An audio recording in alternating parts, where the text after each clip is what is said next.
Hey everyone, welcome back to Tech and Take. This channel is my small step towards achieving something big. To share the useful tech knowledge with clarity and simplicity. If you find value here, a like or subscribe really motivates me to keep going. Let's get into today's topic. In the previous video, we saw how failed message moved to DLQ. In this video, we will see how to redrive those message back after fixing the issue. Let's get in.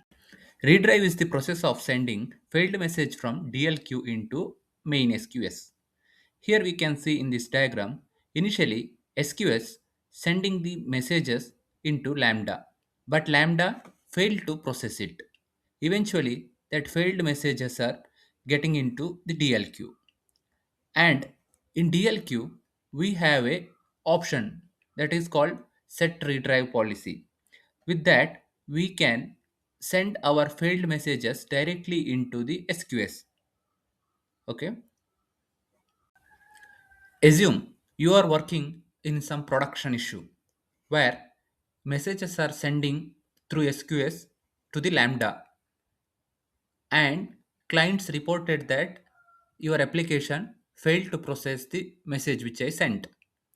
And now you have to look into your code and find that there is a fault in your Lambda code. That's why all the messages, instead of processing all the messages, Lambda send it into the DLQ.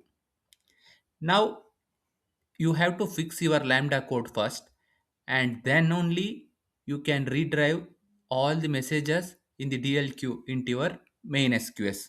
Or else what will happen is, if you don't fix any Lambda code issue, again same thing will happen. Message will come into this Lambda and Lambda failed to process and messages are get into DLQ.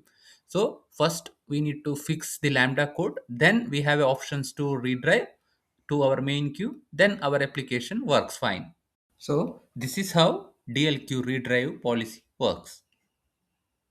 Thanks for watching. If you found this video helpful, please give it a like and don't forget to subscribe.